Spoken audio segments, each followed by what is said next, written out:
আসসালামু আলাইকুম। সবুজ বাংলার নিয়মিত আয়োজন সবুজ মাঠে স্বাগত জানাচ্ছি মোহাম্মদ সাফদ হোসেন।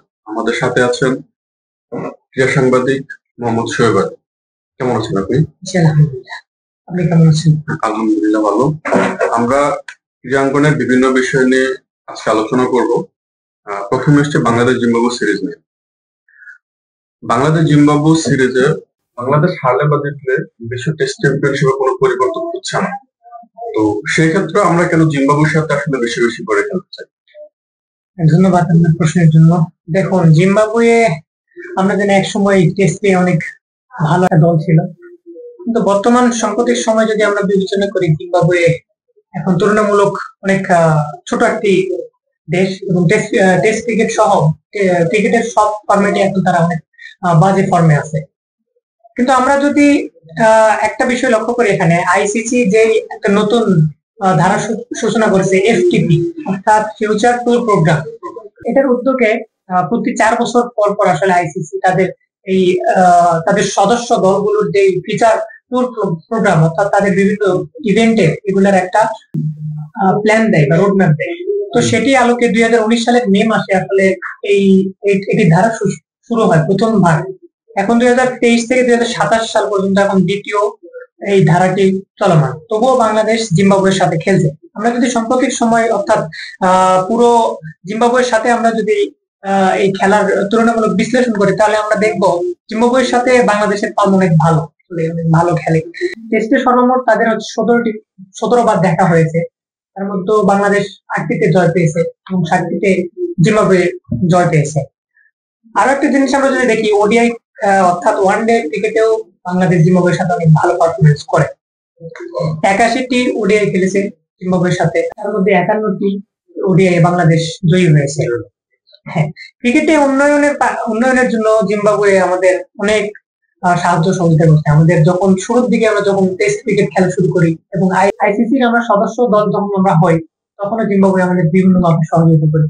তো এই ক্ষেত্রে আসলে তাদের সাথে খেলে আমরা আসলে কোনো ধরনের আর্থিক লাভবান বা এরকম কিছু হচ্ছে এমন কিনা।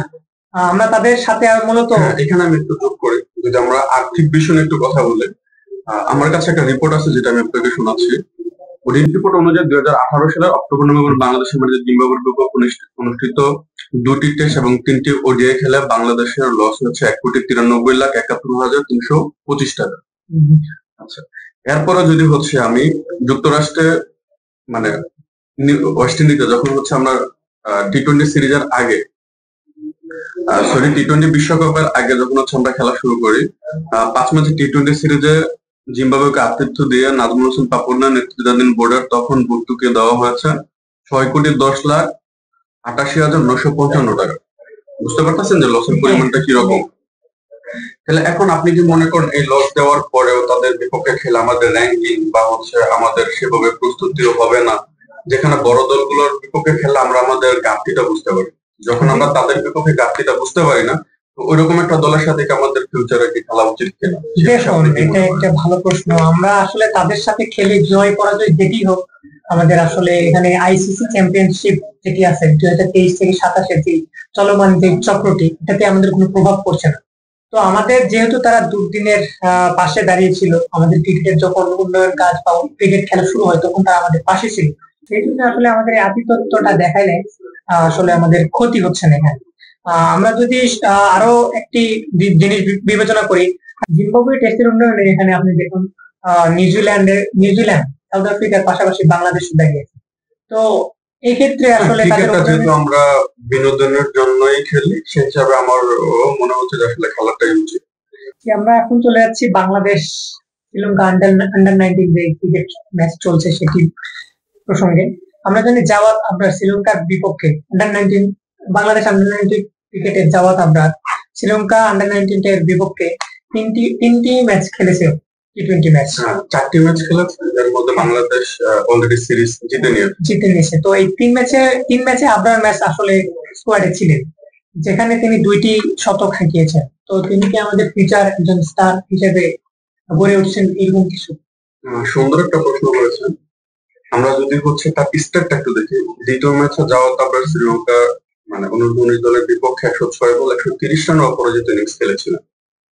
এরপরে যদি হচ্ছে আমরা তৃতীয় ম্যাচে খুব বেশি ভালো করতে না পারলে 38 রান সংগ্রহ করে, এবং চতুর্থ ম্যাচে আজকে যে ম্যাচ অনুষ্ঠিত হয়েছে সেখানে 14টা 4 এবং 3টা ছক্কায় 113 রানের অনবদ্য একটা ইনিংস খেলে।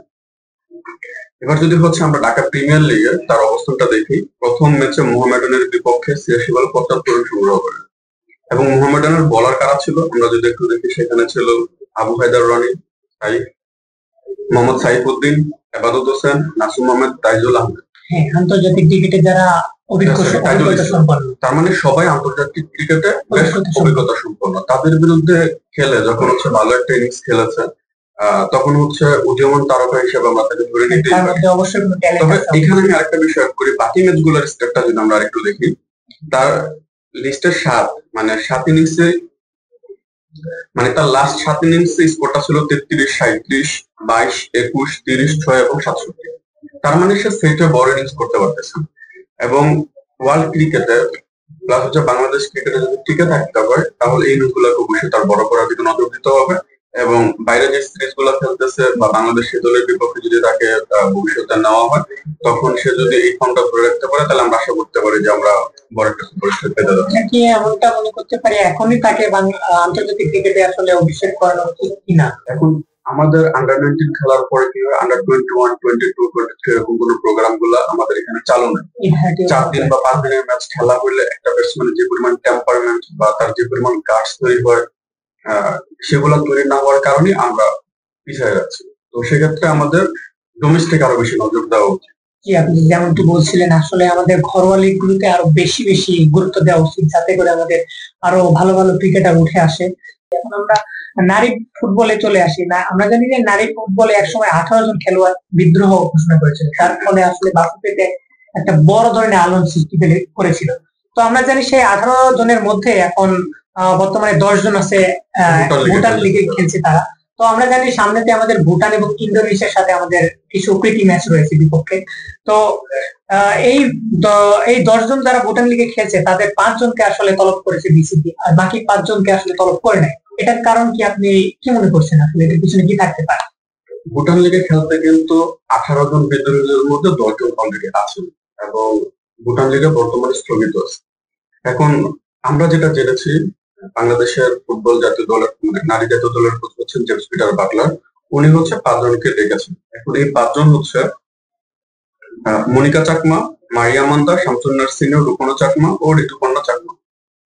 এই 5 জনকে ডাকা হয়েছে। বাকি 5 জন যাদেরকে ডাকা হয়নি তারা হচ্ছেন সাবিনা খাতুন, মাতসুসীমা সুমায়া, সানজিদা আক্তার, মাসুরা পারভিন এবং কৃষ্ণারানী সরকার।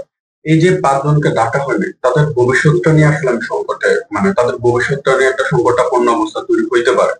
যেহেতু কোচ পিটার বাটলার মাঝখানে একবার বলেছিলেন যে আমি বিদ্রোহীদের নিয়ে কাজ করতে চাই না, এবং তার অপছন্দের কয়েকজন ছিল। এখন এই তার অপছন্দের কি আসলে 5 জন?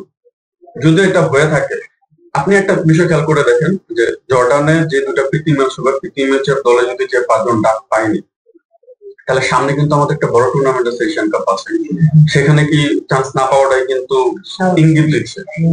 তাহলে কি তাদের ভবিষ্যৎটা সংকটে পড়ে যাচ্ছে না? এই প্রশ্নটা আমি রেখে যাচ্ছি আপনার কাছে, যে আসলে আপনারও এখানে কি মনে হয়? এখন দেখুন, এখানে বিষয় অনেকগুলোই আছে। এখানে সে যেহেতু বলেছে যে সে বিদ্রোহীদের নিয়ে আসলে কাজ করতে ইচ্ছুক না, এখানে হয়তো বা বোর্ডেরও কিছু কাজ আছে যারা আসলে এখানে বোর্ড যারা কর্মকর্তা দায়িত্বরত আছেন তারা আসলে এখানে বোঝানোর বিষয় আছে।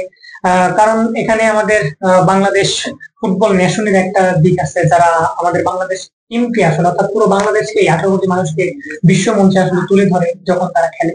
তো আমার মনে হয় যে এই বিষয়গুলো দিকে আসলে যারা দায়িত্বরত কর্মকর্তা আছেন এবং বাবুকে বিশেষ নজরদারি দিয়ে ট্রাইব্যুনাল গঠন করা উচিত, তাহলে মনে হয় আমার বিশ্বাস সমস্যাটা সমাধান হবে। এখন আপনাকে আরো একটা কথা এখানে বলতে পারেন, 18 জনের মধ্যে কিন্তু এখানে 10 জনের প্রসঙ্গ নিয়ে আমরা আলাপ আলোচনা করছিলাম, বাকি যে 8 জন আছে তাদেরকে নিয়ে আমরা কি আলোচনা করবো না?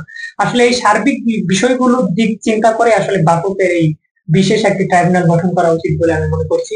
যে 18 জন যারা বিদ্রোহ করেছিল আসলে তারা কি জন্য করেছিল, তাদের চাহিদাগুলো কি ছিল, এই বিষয়গুলো নিয়ে আসলে তদন্ত করে বের করা উচিত। এই ছিল আজকে আমাদের হাতে থাকা সর্বশেষ সবুজ বাংলার সবুজ মাঠের খেলার সংবাদ। আজকের আয়োজন এই পর্যন্তই। আগামীকাল একই সময় দেখা হবে। সে পর্যন্ত ভালো থাকুন, সুস্থ থাকুন, সবুজ বাংলার সবুজ মাঠের সাথে থাকুন। ধন্যবাদ। ধন্যবাদ।